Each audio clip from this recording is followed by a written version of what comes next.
Lovely to see you all. Fairly decent crowd.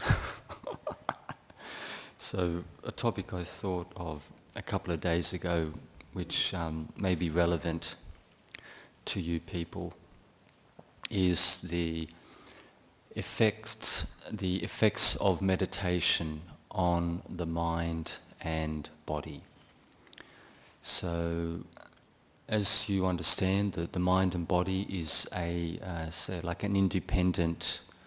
The mind and body energies are like independently connected. You know, the mind relies on the body relies on the mind to a degree. You know, when you're looking at like levels of attachment, you know, the way they work together. And when you look at that ultimate process of karma and rebirth, you know, you can't actually break that process while, you know, that those major attachments exist between these areas.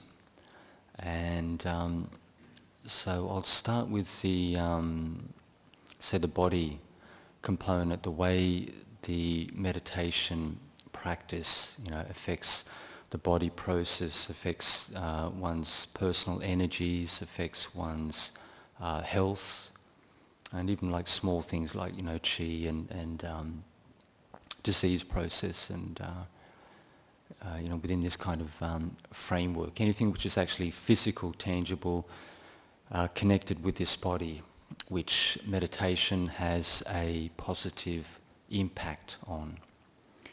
So there was a particular. This is going back quite a number of years ago. We had a close disciple here at Nonamara who was diagnosed with liver cancer, and it was quite a large cancer formation, probably about the size of a small apple, resting on his liver itself, and you know, naturally that's something like that's like a, you know, major concern, and when he had the first diagnosis and scan, that he was talking it over with Ajahn Brahm, and you know, he reckoned, you know, because in a number of cases, you know, potentially, you know, at his age, he was, I think he was easily late 60s, maybe 70. And, you know, potentially if you let something like that go, or if you have a combination of say, like unsupportive karma and, you know, poor dietary practice, and even things like, you know, drug and alcohol abuse, that you are going to be, you know, your physical health is going to be compromised, and, you know, that could potentially accelerate that disease process, you know, throughout your body, and, you know, basically end your life prematurely. So what Ajahn Brahm actually recommended for him was to essentially, you know, because it was, you know, fairly serious dynamics, was to bump up his spiritual practice. And so what he did initially was, you know, he did a pilgrimage, and he walked from Dharmaloka here up to the monastery, and he you know, he booked into the monastery for at least a couple of weeks. He had some time up his sleeve, you know, aside from his family responsibilities, and so, you know, kept the 8 precepts to the best of his ability, and you know, he maxed out the meditation as much as he could essentially handle on a day-to-day basis. So I think he would have cranked it up to probably at least 5-6 hours a day, and so, you know, he enjoyed the stay that he had at the monastery. He felt it was quite fruitful, and even when he went back home, and you know, eventually the second appointment came up with the oncologist, you know, which was accompanied by a second scan, and I think that was close to the 3 months, you know, 3-month time duration between the first and second appointment. And one of the most amazing things that the oncologist noted from the scan was that the cancer had actually shrunk like to the size of a walnut. So in 3 months, you go from the size of a small apple to the size of a walnut, which is quite significant. Especially professionals in that area. They know how these things develop and the kind of course they follow. So he thought that was quite amazing, and he recommended him to maintain that particular lifestyle practice to the best of his ability. But unfortunately, I don't know because I left Perth, and I didn't actually ask what happened to him, like years later after I come back from overseas. But the initial results were, very promising.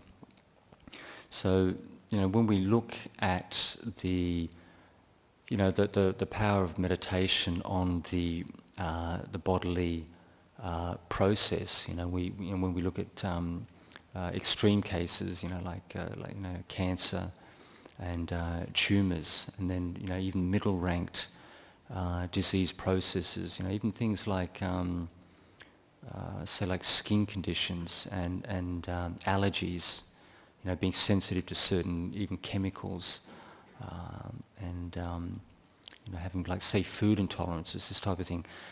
Many of these things, it is quite possible for these things to be karmically related, and they may have very, very firm causal origins, which say the average person, the average monk and nun may not be able to comprehend or see. So like in an instant, from just through sheer mind power, you just can't know something like that straight off the bat. But it is possible to unlock, say physical energies, physical disease processes which are being played out through the body, which have a causal connection, through your mind and through your personal karma. So the mind is like the instrument which transfers the karma through to the physical body. And people can experience like a wide range of say clinical conditions and symptoms, and even like an interesting one, even because I was in the nursing fraternity for only for 2 years, but even principles like say like with heart disease, which is developed over a number of years, where you get say like a thickening, an occlusion of the carotid arteries of the heart, as plaque and cholesterol just slowly builds up, especially over a number of years, and it was within the Mayo Clinic, this MAYO clinic, who did a number of trials, and also the Heart Foundation, that primary organisation, did a number of trials with meditators and non-meditators, and amazingly, over a number of weeks, say minimum, I think it might have been a minimum, say 4 weeks plus, 4 to 6 weeks at least, that the people who practiced meditation on a significant amount, say minimum 30 minutes plus, on a daily basis, gave rise to say like an increase, a cross-sectional increase in the blood flow in these vessels. So that process of atherosclerosis, the occlusion of the carotid arteries, which leads to chest pain and eventual cardiac arrest. That process was just reversing, just even through just meditation alone and no medication support whatsoever, which I thought was pretty amazing, And but it's just it's just pretty incredible. Even things of that scale, you can see an effect in that area.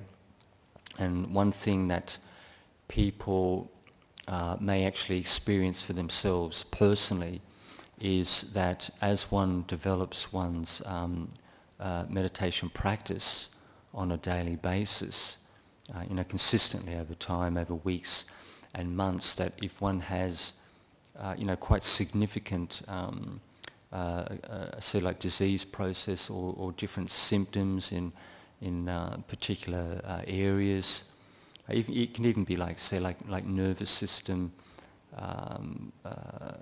effects, on the body, muscular tension, and naturally allergies, and even respiratory difficulties and asthma, which can have like a purely physiological basis, may possibly with the structure of the body, the genetic makeup of the body, but the person who practices regularly have a greater potential to purify their karma, which could potentially be the origin of the disease process, the current disease process that you see. So as you develop the practice and you move into your personality, you move into your mind, and you purify your mind in itself, and you purify the karma which is playing through your mind as a channel, moving into the body component. You have that ability to eventually, say, like cleanse one's karma, which is the origin of that particular disease process. And initially, it is quite possible that people may feel say like an aggravation or say like an increase, an initial increase in the effect of the condition. But as one accelerates the process, this karmic disease process, moves it up, accelerates the experience through the mind into the body, that many people will see say like a subsiding of either a stabilization at least with many people, or a subsiding of the symptoms which are being displayed in the body, and even quite serious disease process from the intermediate to the advanced level. And I don't know, it's a thought which came up in my mind, which I couldn't find any references for, was even with say experiences of like stroke, or say like neurological disturbances which are slightly more workable. A person could, say, be suffering from tremors, or maybe even involuntary shaking, or even possibly like maybe vision disturbances, this type of thing. Sometimes they, and like neurological disturbances like epilepsy, which is a classic that some people can actually find, actually see a say like a stabilization, especially with things like epilepsy, which are potentially quite dangerous. If a person takes a heavy fall and they just really crack their head on tiles, or like a slab, they can crack their skull and do an incredible amount of damage. But I've heard of cases in the past where people have been able to say, minimize the frequency of seizures and minimize the severity of both, so both small and grand mal seizures. There is documentation on the web that you can look into, and because some people don't respond, even some people are like in the too hard basket, and even under the best neurospecialists, they just don't. You just can't get 100% control. But when you, through the meditation practice, develop this ability to increase the power of the mind and increase, brain wave stability and rhythm, and increase the nervous system stability and tranquility, you may see a very like obvious positive effect, with people with neurological disturbances or neuroleptic conditions. And because as you increase the power of the mind over time, that you can develop a degree of, say like a small degree of mastery over the body. And there's that classic line that Arnold Schwarzenegger said many years ago, that he, in the gym, he was, people are very well aware just what a high performance athlete he was, and he mentioned previously that in the gym, even during like very, very intense workouts, that his mind was much stronger than his physical body. That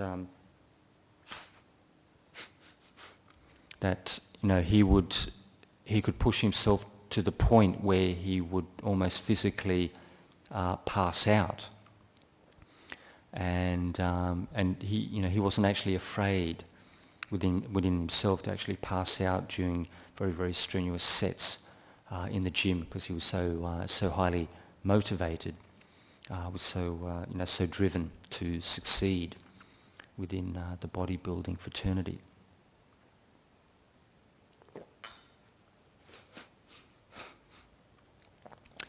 And so like other areas of say the physical say health of the body, I think obvious things like say like tension, excessive say muscular tension or even nervous tension being say displayed or through the muscles and through the tendons and the ligaments in the body, that we find that especially when people get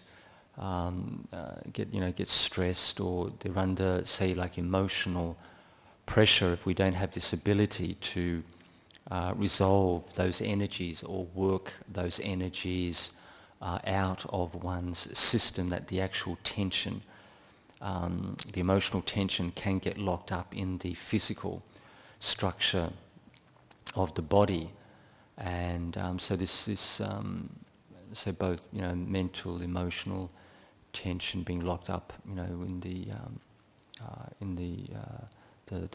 muscle, the nervous pathways, that particular energy.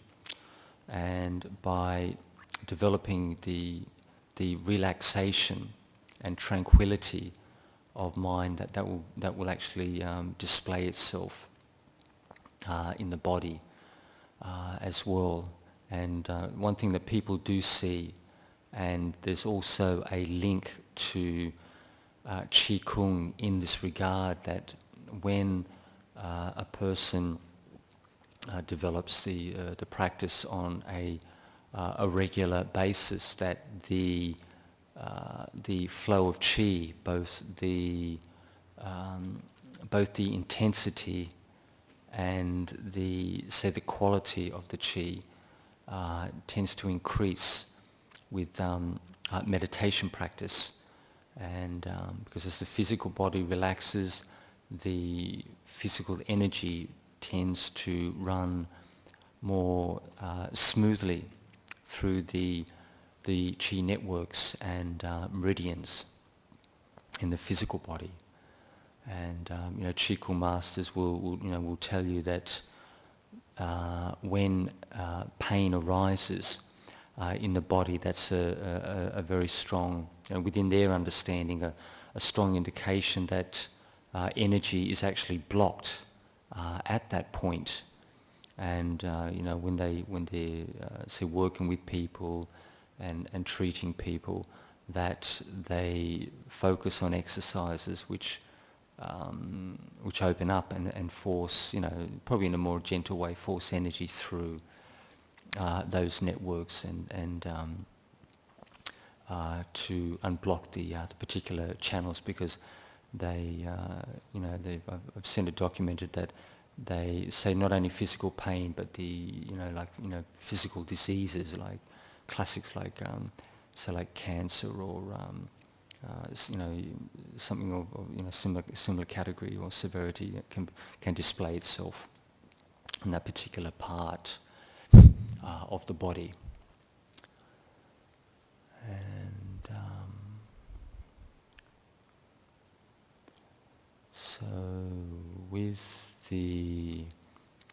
I'll move on to the mind component. And as many of you are well aware, there's a lot of study and research on different websites in relation to the way the meditation contributes to one's quality of life in many different areas. And so when we look at, I'm quite a fan of the meditation practice, and I never do less than, say, nothing incredible, but maybe nothing less than say 4 to 5 hours on a daily basis. And but many of you, the most obvious things that you see with, from the beginning to the intermediate level, is the increasing, say, peacefulness and tranquility of mind, and that sense of mental ease and relaxation, which comes from the tranquilization of both, say, thinking processes and the reduction of, emotional tensions, or very, very strong emotions which are running through the mind. And so when we see this, when we have this kind of experience, a settling of both thinking and emotion on the level of the mind, you can induce this very deep state of relaxation and tranquility. And essentially, this is directly related and tangible to your personal happiness and sense of ease and well-being. And something which is quite obvious to most of you is that when there is actually that sense of calm and ease in the mind, like having an obvious sense of peace of mind, that is the happiness, that is the true happiness which is available to all human beings, regardless of how poor, how wealthy, how beautiful, how plain, how much material stuff you got, so you have. And so regardless of your station in life, that you all have this deep potential for real, developing real happiness as a human being. And, not just developing contentment and a sense of balance in the mind, but that ability to really sharpen your wisdom faculty and develop a deep understanding of your own nature and the characters of the dispositions of the people around you, and the events that you see in the world, the stuff you see on the television and on the radio and on the web, which has its direct origin and roots in the minds of human beings, and it's largely the emotional experience, the emotional energies in the minds of people, which drives their thinking process and which drives the direction and the disposition and actions of human beings in general society. And when you have individuals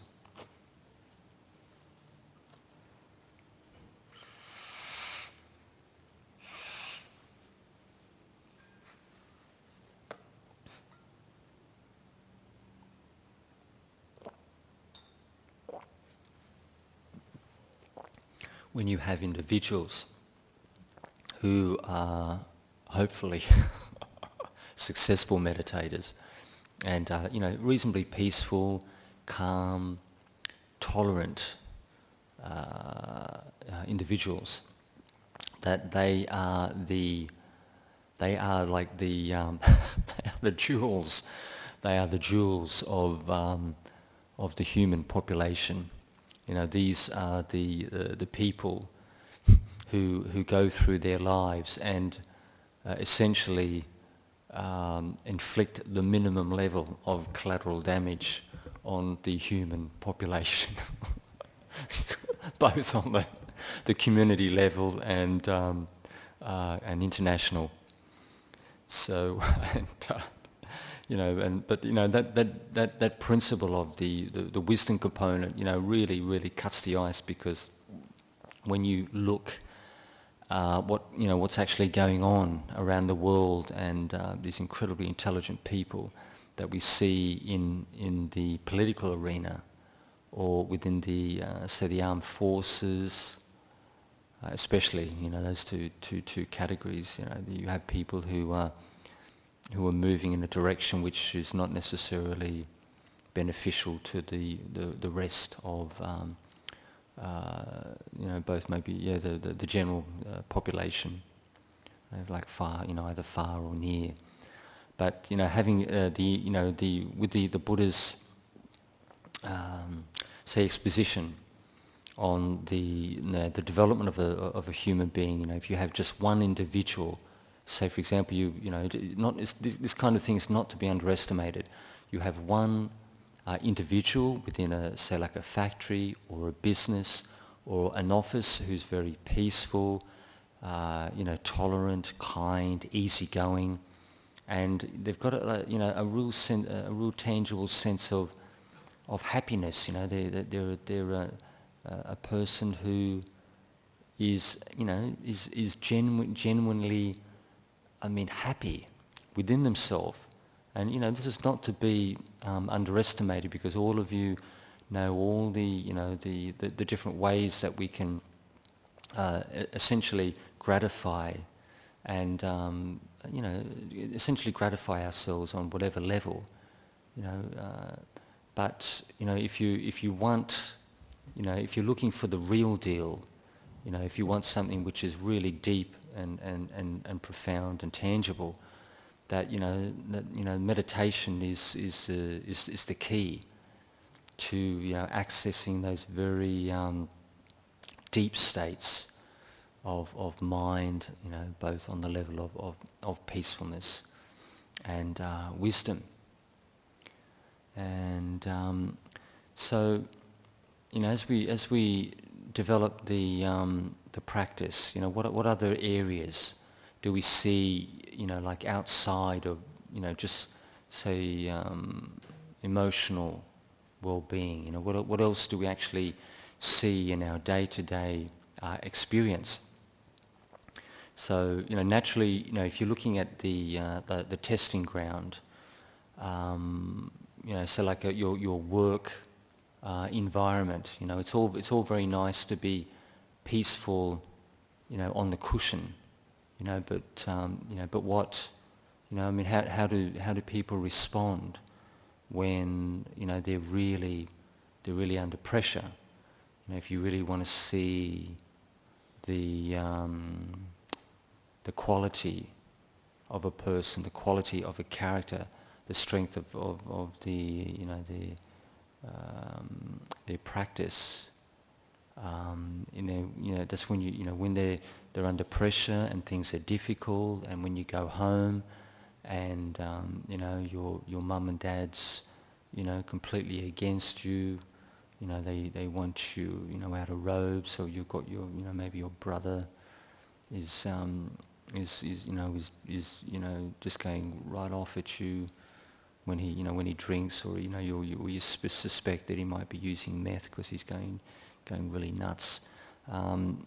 You think to yourself, how do I deal with this? When I look at my practice, how do I respond to these kind of conditions? And so for example, in a work environment, that the obvious benefits that we see, during the working hours is the ability to sustain one's. I never hardly ever use this word concentration. It's not a very precise term. The ability of a person to apply their attentiveness, their mindfulness to their daily tasks and responsibilities. What is the quality? What is the sharpness of the mindfulness?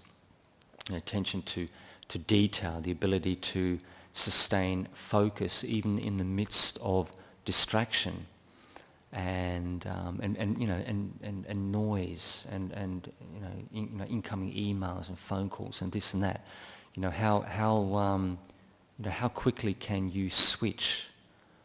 How quickly can you switch and multitask and actually sustain that sharpness of attention, continuously, for hours and hours and hours on end, and what? So what is the sharpness, the speed of the mind? Is that person easily flustered? When the pressure's on, are they emotionally and mentally stable? Are they is the wisdom faculty when you're problem solving, when you're dealing with stuff or maybe difficult issues or clients on the phone? I mean, how effective are you? How productive are you? Is your work performance actually moving to a higher level? And so that's something which is a little bit more intense, but it's well worth paying attention to. Getting peaceful on the cushion is easy. Actually, I wouldn't say that. So like it's more, it's much easier to deal with. But what is it like when the boss is expecting us to meet that deadline within 24 hours or that afternoon? Can we deliver the goods, so to speak? And so the actual qualities of your mind, the level of mental energy you have, can you actually sustain energy without relying on endless cups of tea or coffee to keep you going? I mean, some people who have decent meditation, can have energy on tap without stimulants, and can actually sustain the energy of the mind for long periods, for hours on end, without tiring. And they build up the energy in the samadhi practice. And it is possible for people to go for easily for half a day and to still feel quite bright and mentally energetic. And naturally, I don't expect people to be like Superman, Superwoman. Most people are glad to see the end of one's day. But usually people the regular meditators, they've always got something in reserve.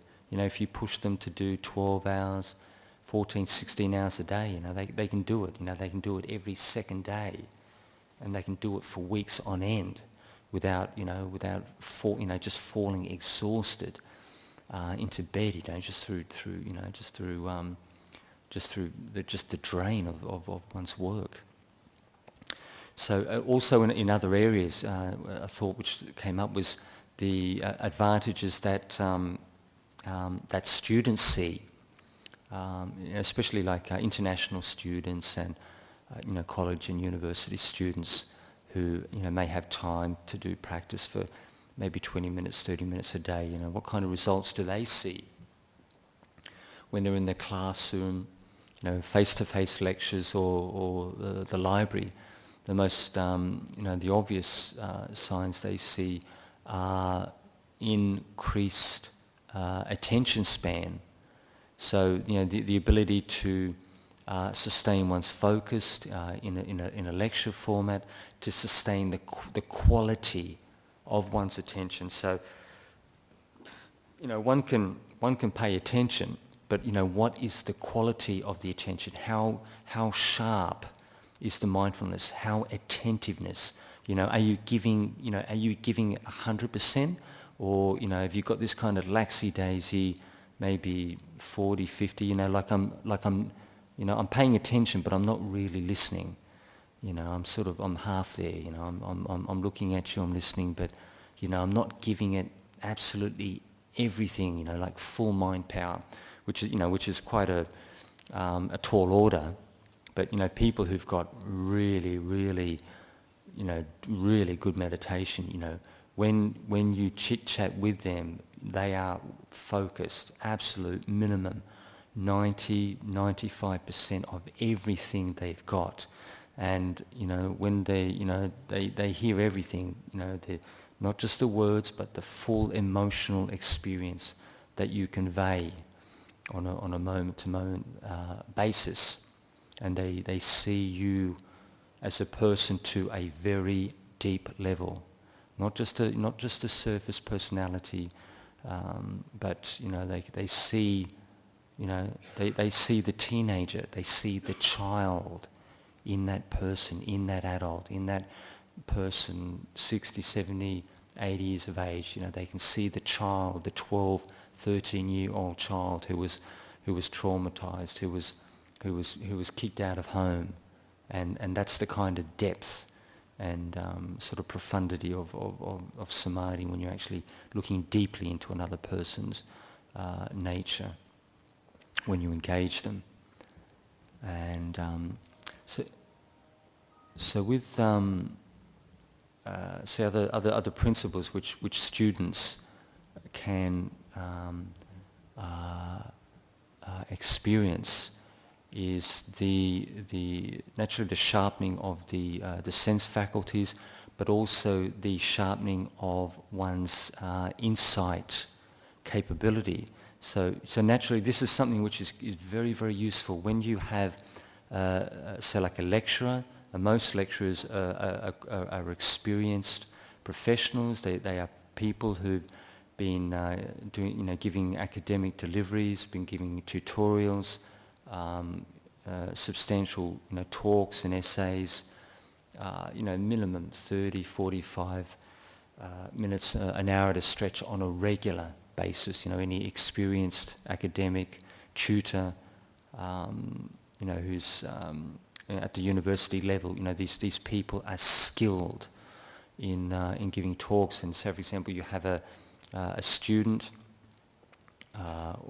who's who's a meditator, you develop an increased ability to actually absorb a greater degree of the delivery of the person who's delivering the talk, the essay, the tutorial.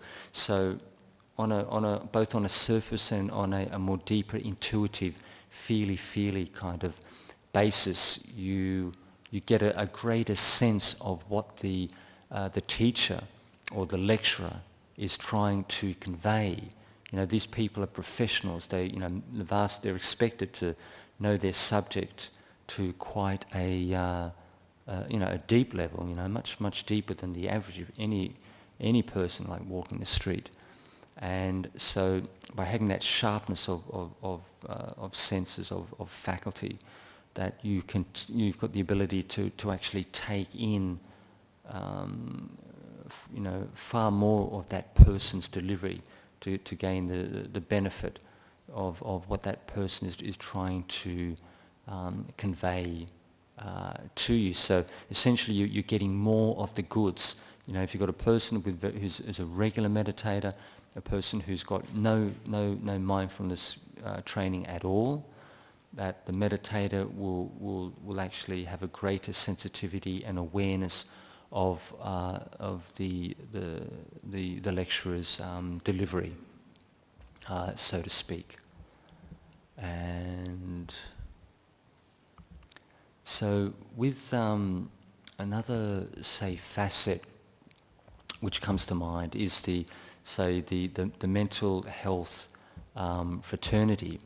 And I was in mental health for about 12 months total, both in chronic and acute setting, and even with people who come through the monastery or the smaller community groups, and even within Dhammalokya here, that you're going to have people with mental health issues or symptoms who can actually benefit from the practice.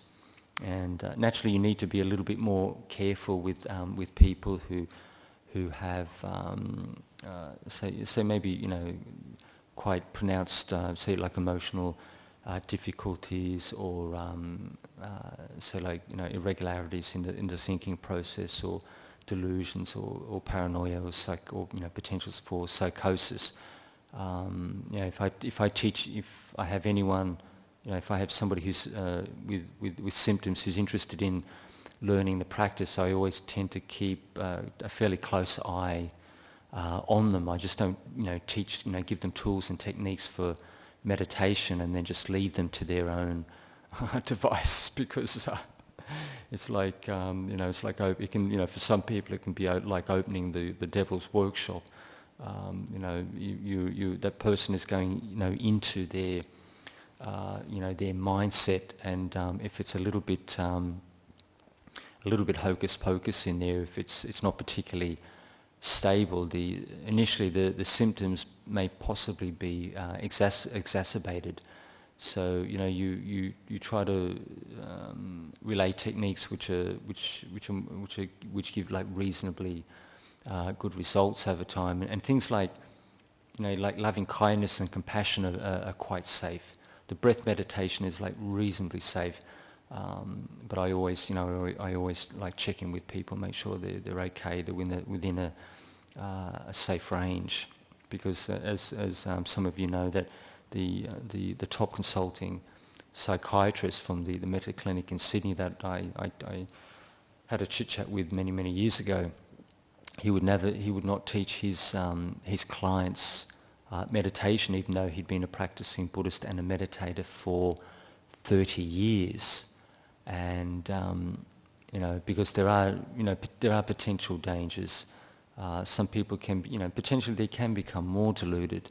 They can induce a psychosis with meditation initially. So you need to be a bit careful, and you need to to let them know that right from the beginning, that if they're interested in meditation, into getting some peace of mind, getting some freedom from delusion, getting some clarity of mind, that, if things start to go topsy-turvy and they get an exacerbation of symptoms, that essentially they've got to stop right there. And even if they're interested, have a continued interest in meditation, it's best to recommend the process, the wisdom practice, the investigation that that person should look into their thought processes, their feelings, their delusions, and try to understand the way the experience actually arises and in the mind and potentially can take them over, where they just get lost in this this kind of stuff, which we feel is not within, say, like a normal. What's the right words? It's not like a normal range of experience. All of us have a bit of madness in the mind. All of us have this crazy chatter that you can see, and which is quite obvious.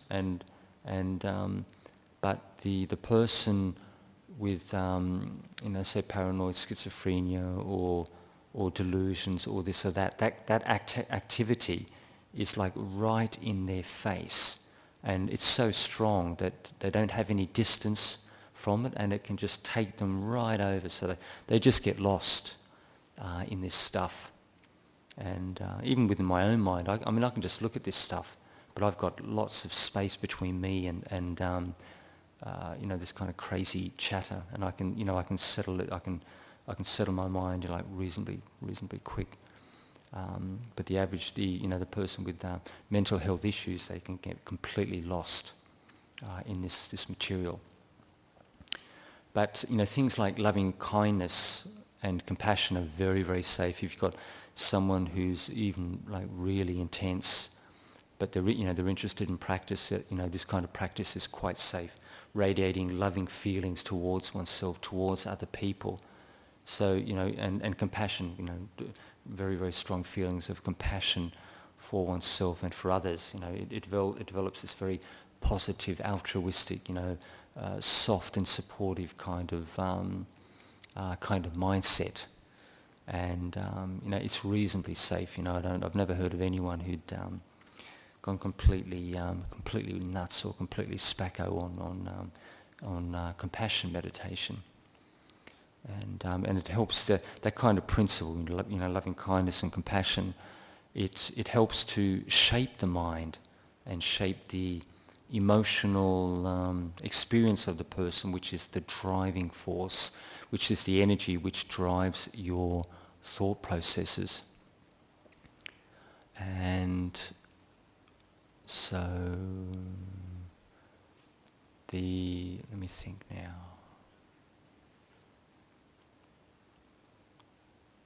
So with the so just an example where an individual, but even this is just a thought which came up. This is not a judgment in any way, but it shows you the power of the mind and a person's karma as well. I knew a very, very senior monk years ago who developed a psychosomatic condition, and I won't go into details.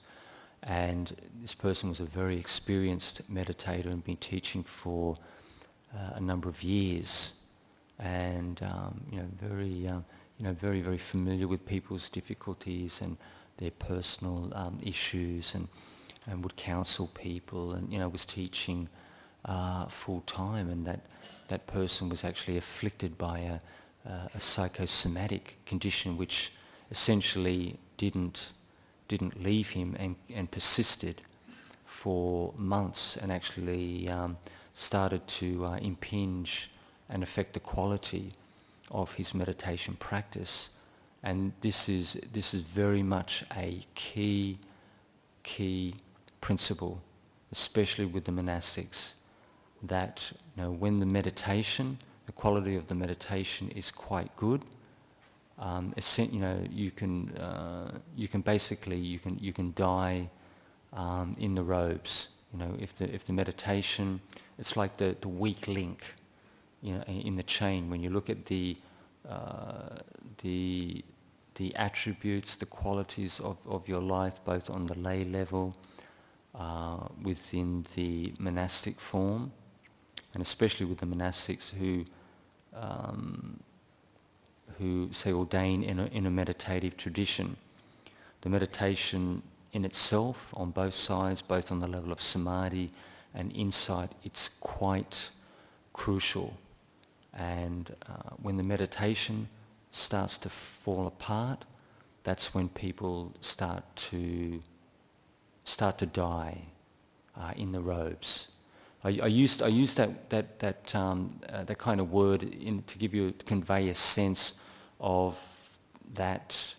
When you have somebody practicing 20, 25, 30 years, like I'm coming up to 19, say 20 years next year, and I really understand how these people feel when they're very, very close to that point. And even for myself, I never ever judge any monk or nun who leaves after 5, 10, 20, 30 years. Some lay disciples, they shake their heads. They just can't believe these people can go. But I can understand, quite easily how they can leave. But it's when you look at the quality of the practice and the power of the mind, the ability to protect oneself from one's own defilements. You don't have to, blame anyone else or hold or pin the responsibility on external conditions. You just have to look within yourself at the nature of your own mind.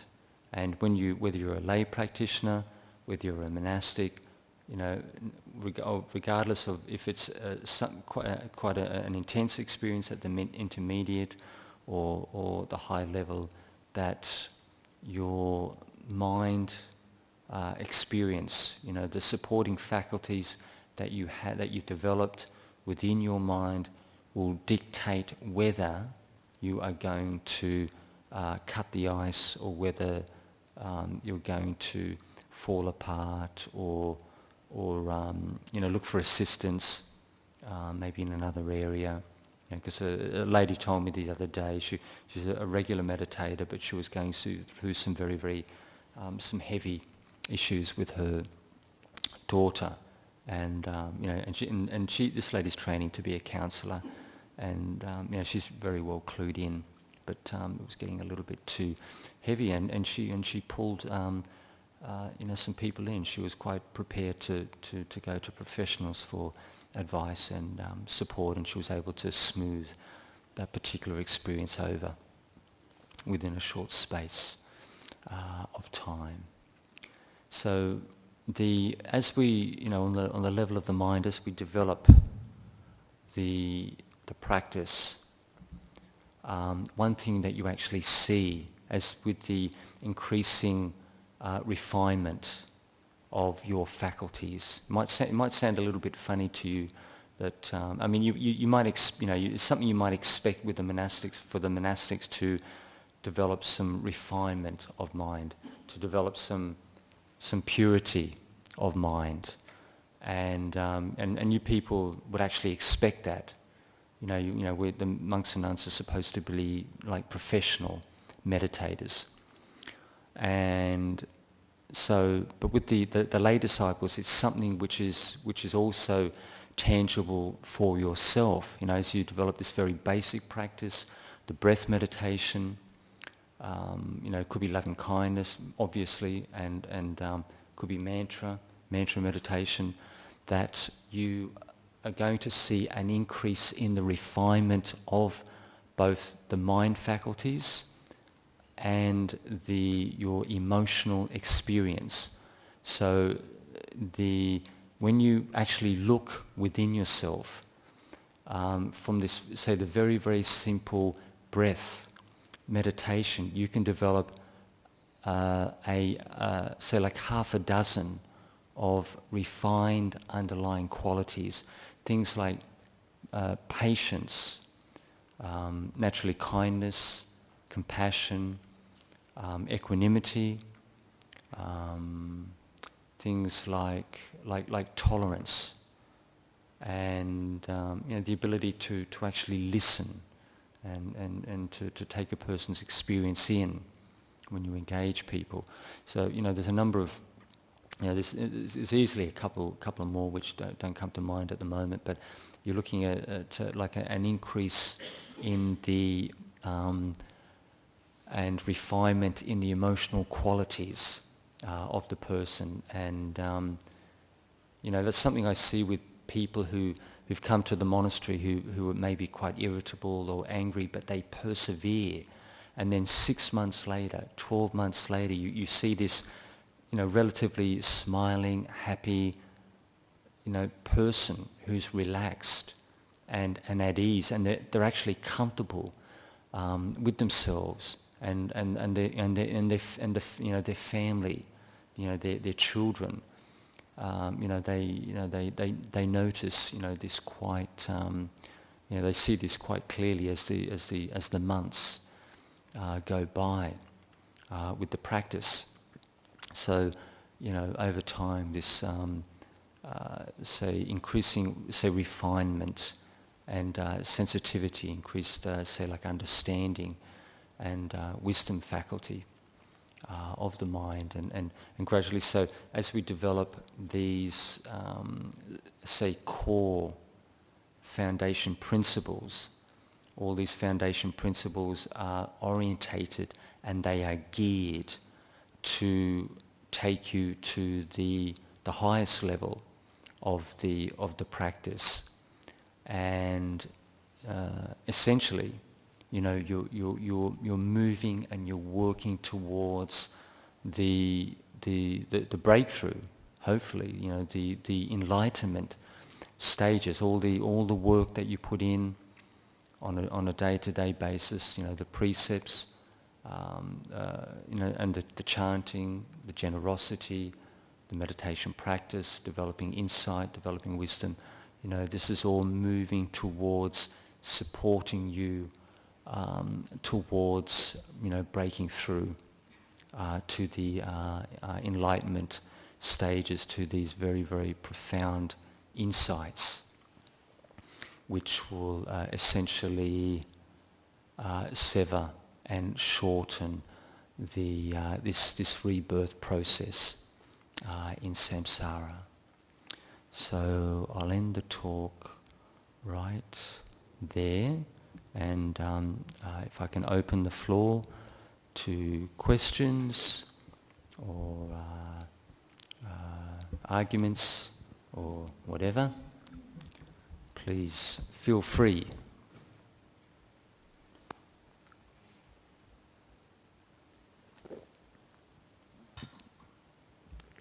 Thank you for your talk tonight. I find I love meditation, and I thoroughly get so many benefits. My mind just clears and I go into bliss, and it's wonderful. However, at times I feel that I need dynamic chanting, especially dynamic chanting, especially when I'm wanting to help somebody. Like my daughter was going through a very difficult situation. She was crying to me. I sat down and I chanted for her for half an hour. She rang me back and she said, "Mum, you've been chanting," and because the situation had been resolved. So could you talk a little bit about chanting, the benefits of chanting, and when, the difference between the vibrational difference between chanting and meditation? Thank you. That's a really good one. So with the chanting experience, when we look at if we look at the mind experience, when you're actually developing your chanting ability, developing your mind power in this area, it's completely correct that you, through the power of your mind, through the say like a chanting sequence, you have the ability to essentially radiate like energy from the mind. And as all of you are familiar, I've never actually checked this on the web to any great degree, but like chanting has an emotional, vibrational component, and you have that. If you're quite skilled or you've practiced chanting over time, maybe at least several weeks or several months, you have an ability to radiate energy from your mind to those, especially those people who are close to you. Because when you have close family, and these people are karmically close, you have karmic relationships, very, very firm connections with these people, and so you have an ability to let me think, to establish like a mind-to-mind connection. So it's far more likely that you will be able to help someone who's very close to you, mum and dad, sons and daughters, close friends, greater potential to reach people like that on a mind-to-mind level than possibly complete strangers. And this is a slight sidetrack, but as many of you are familiar with Qigong's being the ability to transfer energy and heal at great distances, even the ability to, from a photograph to heal a person in another country, if they know the location, they have the person's identity, they can heal, things like cancers and arthritis, really, really solid diseases from a distance by channeling and focusing energy. People who at that level, Qigong masters, possibly people who do, so like Tai Chi masters, who develop these skills, and people who really chant, every single day, like 30 minutes minimum. I would never underestimate these people's ability to essentially focus energy and to help others on both say either a physical or emotional level, and those people who are close to you are more likely to feel that vibration, that loving vibration, that supportive vibration. It could be even particular sutras. It could be like say maybe mum. Say for example, one's daughter is in hospital, and she's delivering her first baby. That say for example, brothers or sisters who can't actually be there at the hospital, they could be even overseas or interstate. They have skills in chanting, long-term experience with chanting, that they can focus and channel energy, like protective chanting to protect their sibling and their child during the birth process, and so these things are quite possible, and it's something I believe I could take on board without a problem whatsoever, but people they can also chant for their pets, for, so for example, a pet could be at a veterinary clinic, or people can they can chant for their workmates, even before they go into work. They can infuse energy into the location where they work, the factory, the business, and you may find that quite interesting, because if you can increase the positive energy where your workplace is. You may actually even be able to infuse your workmates with this kind of radiance. So essentially, you're looking at the ability to develop like power in the mind, energy in the mind, and direct it through the verbalization of different chants, different sutras, different protective, could be even protective mantras. Each tradition has a set of mantras that you could choose in this way. Thank you. Actually, I teach qigong and yoga and tai chi, and I chant every day. I meditate every day, and I'm just very grateful for my life and to be here amongst all these beautiful people. And yeah, it's just, life is wonderful. Thank you. And were there any other questions at all?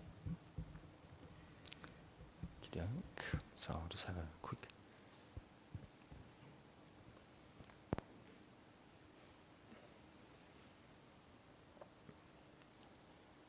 Question 1, Christine from Malta. That's where my granddad used to come from. It's like, I'd like to be free from attachments like food, alcohol, cravings. Sometimes I succeed, sometimes not, especially in the festive season in the Western world. Does meditation help to ease such cravings?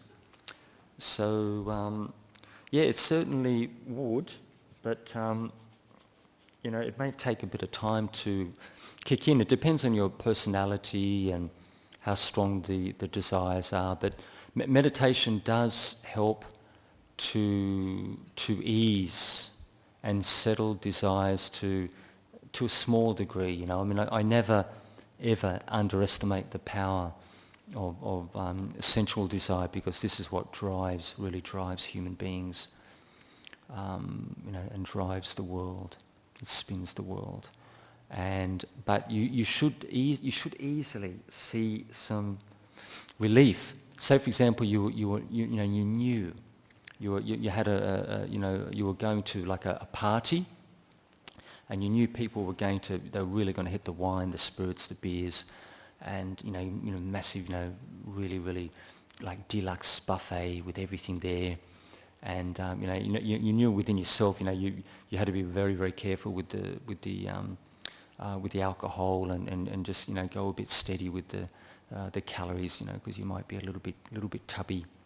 So you could actually meditate for maybe 30 minutes. I mean, it's quite beefy, 30 minutes, and then go to the party engagement, and then you should at least get a sense of, it should easily take the edge off the craving, the desire, for food, for beverages, and because you're helping to tranquilize those sensual feelings. Most people can see, it will it tends to take the edge of the experience, but I would never ever say that it's going to sort of eliminate it completely. That would be too much to ask. But something interesting which just popped up in my mind. I heard a case of two meditators who went to a party, and it was a great party, and there were lots of good people, and great food, and the music was fantastic and whatnot. And these were middle-aged guys in their, say, late 40s, and they both got a little bit tanked up, and they knew they were, because of the increased underlying awareness, they knew they were intoxicated. They could feel it. It was quite obvious. And so as they were chit-chatting, they said, why don't we do an experiment? We'll step outside, we'll go into the garden, and we'll sit meditation for 20 minutes, just quietly in the garden, in a corner section. And they did that, and these guys were experienced meditators. They'd both been going minimum 10 years. And so they sat for 20 minutes, and as they came back into the party fraternity, that they could see an obvious drop in the level of the intoxication. And, previously where they knew they were unsteady as they stepped out, when they came back in, they felt much sharper, and they actually felt, they didn't feel that their faculties were actually impaired to the point where they were actually unsteady, or they couldn't think straight, or they couldn't drive a vehicle. Naturally, when people are drinking, anything's possible. But, these guys have been going for 10 years, and they actually felt an obvious sharpening of their sense faculty. So even if you find within yourself where you get compromised, where you might be drinking, you could have a couple of drinks, and you know that you've got to drive, or you're driving people home who are really, really smashed, but you've only had maybe 2 beers, 3 beers, that, you can sit meditation for minimum 5 minutes, 10 minutes, and you do this to sharpen your mind, sharpen the mindfulness, protect yourself and protect your friends, and get home safely. Question 2, James from the UK. Is indulgence, that's a funny one, I haven't got my reading glasses on here. Is indulgence in sexual pleasure a hindrance to jhana? Yes, it is, very much. And I can promise you that none of you guys will ever get jhanas. If you are hot for the opposite sex, you will never ever get in. So, and that's the monastics as well. This, with the hindrances, the 2 big ones which come up, are sensual desire and aversion, irritation, anger, hate. These are what's the right words? The 2 hard cookies of the 5 hindrance format, as many of you are aware. From memory, is it sensual desire, aversion, doubt, sloth and torpor, is it restlessness and something scruples, in relation with the precepts, infringement on infractions of precepts. And but the big ones which come up with people, it's sensual desire and aversion. Those other 3, they're very, very mild, but those 2, that's really what stops people from getting into very, very deep meditation. And so, but naturally, with the lay community, you vast majority of you are sexually active, and if you're not, you're quite welcome to come to the monastery and ordain, because you're already halfway there. If you're celibate out there, you can join the club and stay with us. So, but it's not to be underestimated. The sexuality is an incredibly powerful force, and it can reach you and touch you in so many different ways and forms. So, if we indulge in sexuality, or we like to play, and we like to play with different people at different times, you might find that it just really ruins your practice.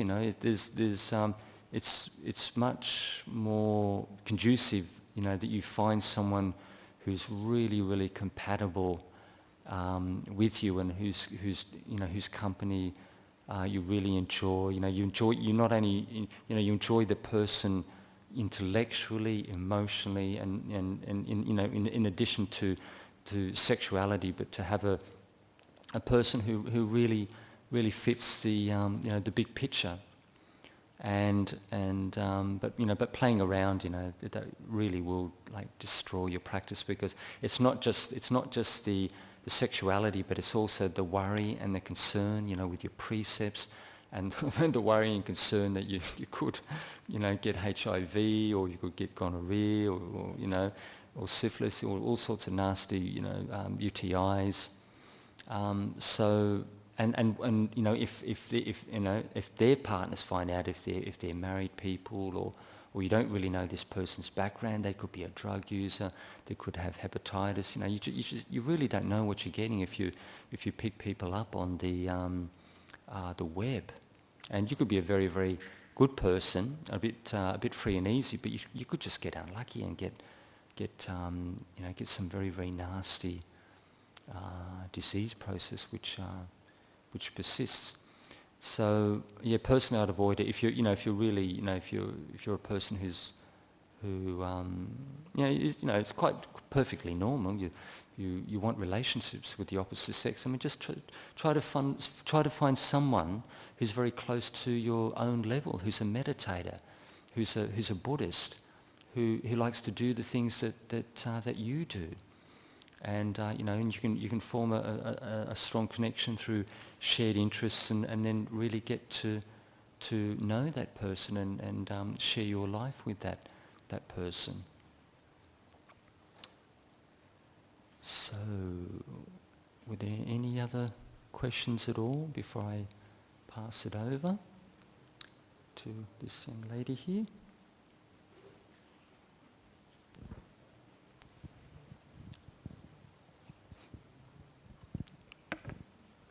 Oh, Ajahn Appi, thanks for the wonderful talk. Yeah. So, from your talk, a Buddhist practitioner who practices mindfulness, concentration, mindfulness, meditation, and the Buddhist, the precepts, okay? The person would be having a different thinking level than the normal person, isn't it? You understand? Will they have a different level of thinking? The person's thinking would be different from the normal person, and the person will be able to cope, with disturbing emotions, thus becoming more peaceful. That's what your talk's about, isn't it? Yeah. So if we compare the average person with the regular meditator, even myself, I can just visually see the difference between people. You can just feel their personality energies, and like a young guy came upstairs it was well over a week ago, but it's just a thought which come to mind, and this guy was really calm, and he was doing. I was talking about this body pace practice as a last resort, and which he undertook, and he was there with his children. He had 3 daughters, and this guy the kids were just being children and just playing around and making noise and fidgeting and all this, but he was completely unfazed and very, very calm and peaceful, and it was just so obvious. His practice was going well. But so you see with the obvious characteristics, a sense of ease, calm, peacefulness, but also the more sort of altruistic emotions, greater sensitivity and awareness, a greater understanding, more ability to listen and empathize with others, and the kind of it's almost like over time, especially over the years, that as your personality slowly dissolves over many years, you feel this sense of interconnectedness with yourself and others. Especially if you do the anicca contemplation, and you do it a lot. I do it for hours every day, in different ways with the walking and the sitting meditation, and I don't feel this very strong sense of separation between myself and other people. It might sound a bit funny to you, but I actually look at many. I mean, both the lay fraternity and monastics in general. I mean, I look at these people as my friends, my Dharma friends. I don't feel any obvious separation. They're almost like part of me in a way. I don't feel very, very distant. They're very, very close to me. And so it's like obvious things, but they're more tangible, they're more like feely. It's more like a feely experience. One more thing, and also the Buddhist peace, the peace is more towards how you deal, with disturbing emotions. If you can overcome, it helps you to overcome this. Once you can overcome this is the peace in it. Yeah, if you say if a person was going through very, very intense emotions, and they've got some skill in meditation, and they're able to at least tranquilize those feelings to a small degree, they may feel a sense of say like ease from the pressure, the tension, the craziness of excessive thinking, of really, really like strong, disturbing emotions.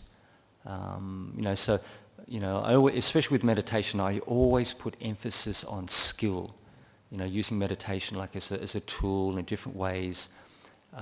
Doing meditation in a way which is suitable for your personality, your character to get good results. And but especially as one person said to me the other day, I asked them how they were, and this person had been trying to meditate for well over a couple of years now, but they told me their life was a complete mess. And but we didn't have time to go into detail. I had to look after quite a few people on that afternoon. So but if you just trying to find techniques and ways to develop some stability of mind, if it's possible. Thank you.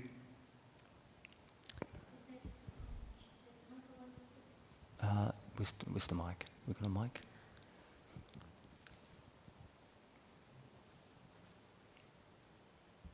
Just on that subject of, just quickly on when people become really overwhelmed with emotions, I've been meditating in the Buddhist technique for many, many years, but I'm also trained in a yoga therapy tradition.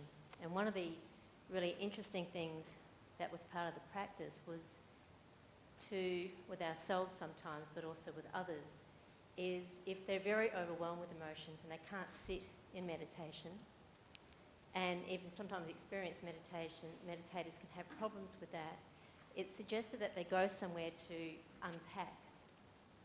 So be somewhere which they know is tranquil, which they know just gives them a little bit of a stopgap, so that they're not in the centre of everything. They can kind of almost put themselves on the periphery, and then they can slowly come back into using their meditative tools, which may not be available to them when they're right in the storm. It could be a walk along the beach, or it could be actually a physical, geographical place to go to, but just enough to unpack for a brief period of time, an hour, a week, or whatever. Yeah, exactly. Taking to get some space. If a person was caught up in some scenario, just removing oneself and getting some distance. Getting some perspective. And as anyone who's trained in this area, you can just catch your breath and maybe get some perspective on what's happening, and then get your thoughts together, and then go back in and try to sort it out. I think because sometimes we think that we should be above that. We should be able to, at least in any situation, sit down and meditate and somehow work our way through it, whereas sometimes we can't always achieve that immediately. Yeah, it might be a hard time because we can't. Yeah, it might be too much to expect.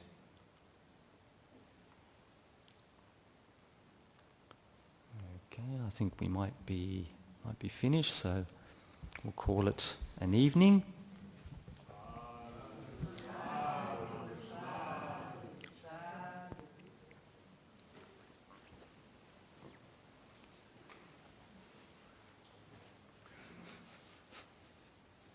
Arahang Sama Sambuddho Bhagavan Buddhang Bhagavantam Abhivademi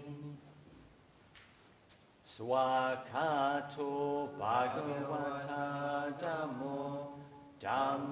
namasami. Supatipanno bhagavato sāvaka sangho sanghang